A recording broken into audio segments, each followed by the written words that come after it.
E aí, pequenininhos do primeiro ano, vamos terminar o livro Senhora, do José de Alencar. A gente estava naquela passagem que Aurélia Camargo se tornou a senhora mais rica do Rio de Janeiro, poderosíssima, tinha tudo o que queria. E aquilo, a sociedade toda babando naquela mulher tão rica, tão bonita, tão encantadora, e ela com o desejo de vingança, ódio no coração. Vocês estão vendo que é uma obra de passionalidade, de paixão, o amor muito grande e o ódio muito grande. Ela chama o tio dela que trabalhava para ela e diz: tio, procura para mim aqui no Rio de Janeiro um rapaz chamado Fernando Seixas. Não conta para ele quem sou eu não, simplesmente ofereça para ele muito dinheiro, para que ele se case com uma senhora da sociedade. Ele vai aceitar, porque ele gosta de dinheiro. O que ele mais gosta no mundo é dinheiro. Compra Fernando Seixas para mim. O tio então pegou 2 maços de dinheiro que ela mandou e o tio encontrou o tal do Fernando Seixas. E quando entrou na casa dele, estava lá a mãe muito doentinha para morrer, a irmã muito abandonadinha que não tinha como casar e o Fernando Seixas completamente triste e desestruturado. E o tio da Aurélia Camargo fala: olha, tem uma senhora que topa se casar com você, achou você um moço bonito e interessante e ela está te oferecendo esse maço de dinheiro para você se casar com ela. No dia que você assinar o casamento, ela te dá entre esse outro maço de dinheiro e você se torna um homem rico. Topa! E o Fernando Seixas diz: o que eu tenho mais nesse mundo, não tenho mais ninguém. Deve ser uma velha qualquer que está interessada em se casar com um moço jovem e bonito. Eu aceito. Pegou o primeiro maço de dinheiro e com esse dinheiro o que ele fez? Tratou da mãe, levou para o hospital, levou para médicos e a mãe ficou saudável novamente. A irmã recebeu uma parte do dinheiro e conseguiu dar o dote para o rapaz que namorava com ela e ela se casou e viveu muito feliz. E o Fernando Seixas disse: agora eu paguei a dívida que eu tinha com a minha mãe e com a minha irmã. Tenho que me casar então com essa velha que me comprou praticamente. E ele então, no dia combinado, foi até a mansão da Aurélia Camargo, sem saber quem era, e de repente ele todo arrumadinho, preparado para o casamento, e de repente desce as escadarias vestida de noiva, com um véu na frente, e ele pensa, né, essa velha é muito estranha, mas parece que é meio bonitona, e de repente com o padre ali, todo mundo em volta, a moça levanta o véu, e ele fala: Aurélia, o amor da minha vida, foi você que fez isso? Ela disse: pois é, menino, olha o destino, fiquei rica. Meu avô me encontrou, me deu meu dinheiro e agora estamos aqui, eu me casando com um homem tão maravilhoso quanto você, né, Fernando Seixas? Que homem bom que você é, né? Pois vamos nos casar. E o Fernando pensou: é a melhor das alegrias que eu poderia ter no mundo, estar com a mulher que eu amo e ter conseguido realizar o que eu precisava com a minha mãe, com a minha irmã. Nunca fui tão feliz e eu te amo tanto. Ela diz: ama, então assina aí e acaba com isso. E ele assinou o casamento, ela assinou o casamento. Quando tudo terminou, festa acabada, todo mundo embora, e ele disse: enfim, sós. E quando eles subiram para os quartos, para a lua de mel, entraram no quarto da Aurélia Camargo e ela disse: você pensa que eu sou boba? Você não toque as suas mãos em mim, porque agora você é meu. Você está nas minhas mãos, Fernando Seixas. E ele leva um susto e fala: mas você não me ama? Você quis se casar comigo? Peraí, eu te amo tanto, você sabe disso. Eu abandonei tudo por tua causa. Ela disse: abandonou? Ah, mas você é um homem ótimo. Só que agora, Fernando Seixas, você é meu. Eu mando em você. E você pega as suas coisas e vá para o quarto que está reservado para você e nunca mais olhe na minha cara e nunca mais toque em mim. Vai morar aqui, não é tudo que você quer, mas você vai ter que obedecer tudo o que eu mandar.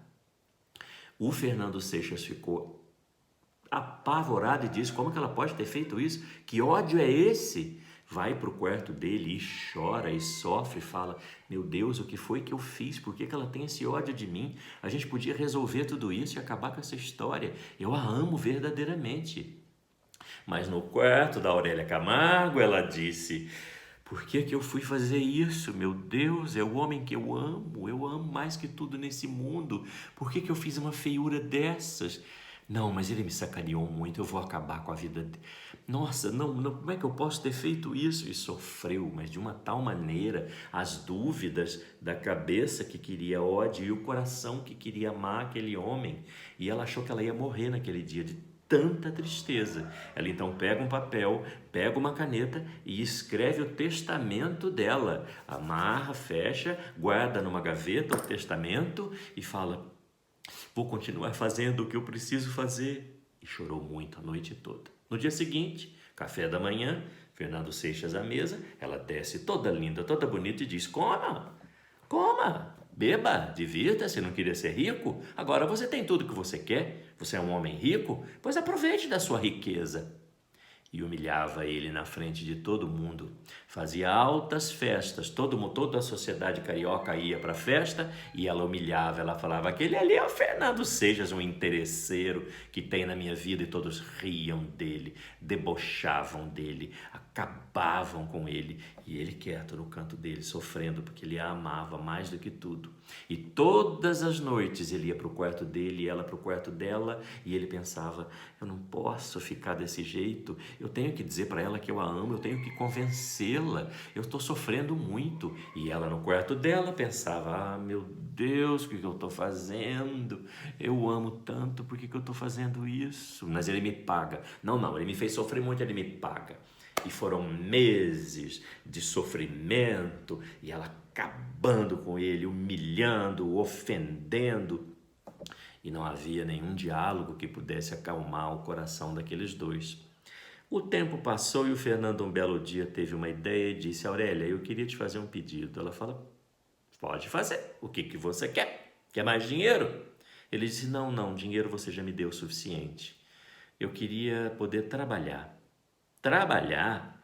Mas a vida inteira você quis só ser rico e snob, e agora que você pode ser rico e snob, vai querer trabalhar? Ele fala: não, é para eu ocupar meu tempo, eu gostaria. Ela fala: tudo bem, pode trabalhar, se é o que você quer. E ele conseguiu um emprego e começou a trabalhar. E ele trabalhava e guardava todo o salário dele. Foi guardando. Meses depois, um belo dia ele bate no quarto dela e diz: Aurélia, gostaria de falar com você. Ela pensa: será que ele vai dizer que me ama? Será que ele vai dizer que gosta de mim? Não pode, não posso, eu tenho que ficar firme, eu não gosto dele, eu não quero ele.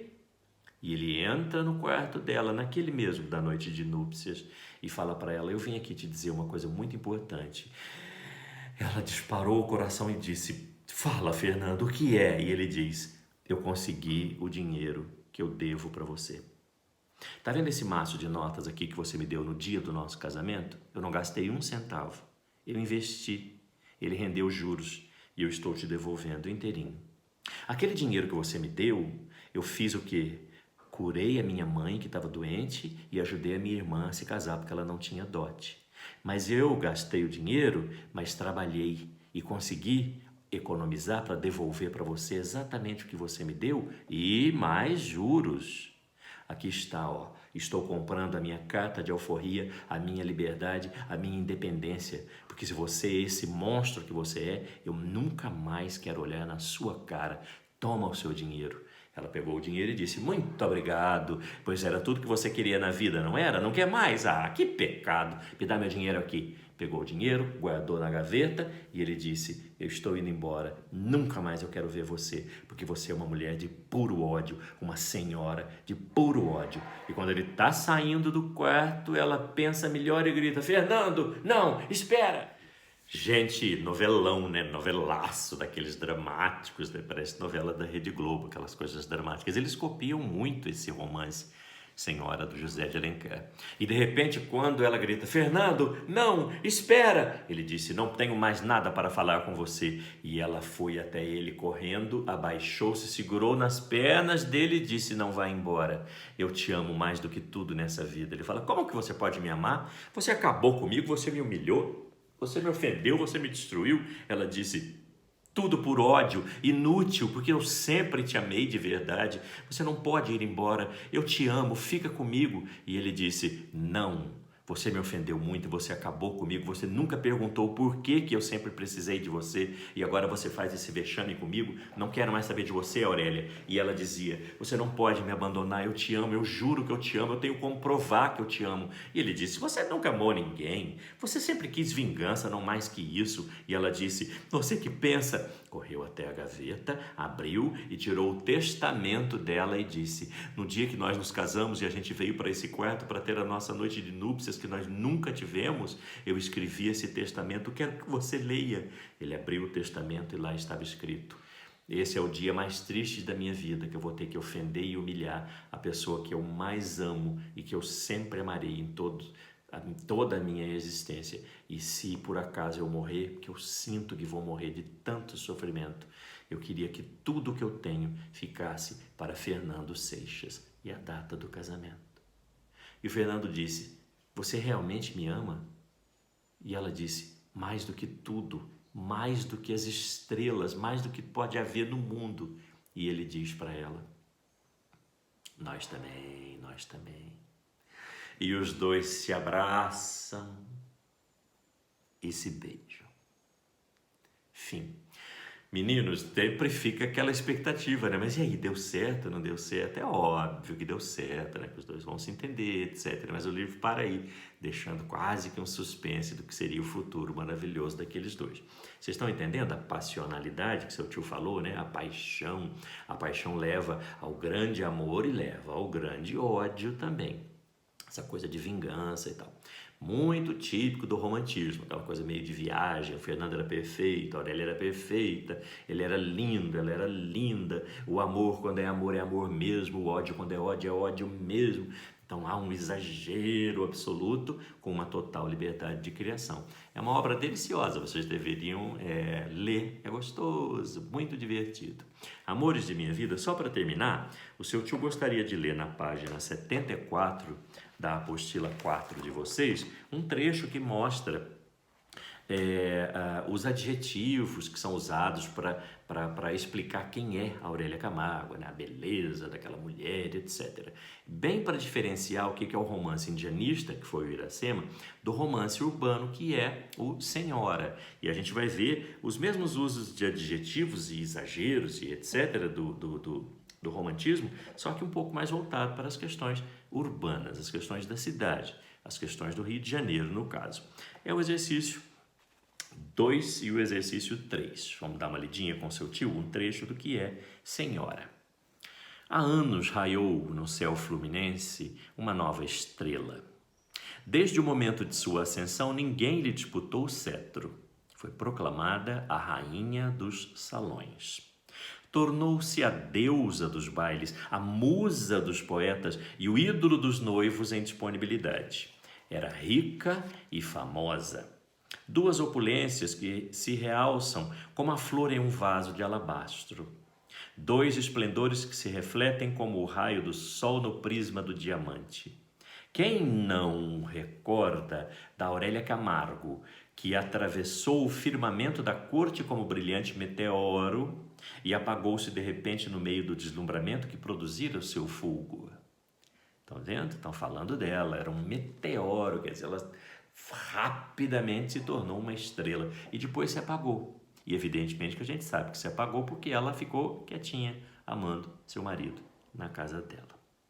E aí vem a pergunta, é associada, a Aurélia é associada a uma imagem que remete à sua posição social superior e que também depois reflete um adjetivo de caráter efêmero, passageiro, né? Então a gente tem aí a estrela, né, que dá a ideia da ascensão da moça, e o meteoro, que passa muito rapidamente. E depois, o trecho transcrito corresponde ao início do romance Senhora. Nele o narrador sugere o espaço social em que se desenrolará a ação. Indique o ambiente em questão, comprovando a sua escolha com elementos do texto. A gente está falando de salões, a gente está falando de bailes, a gente está falando de uma sociedade, então a gente está falando do ambiente urbano, citadino, na cidade, tá bom? Então, isto é José de Alencar com a prosa romântica brasileira.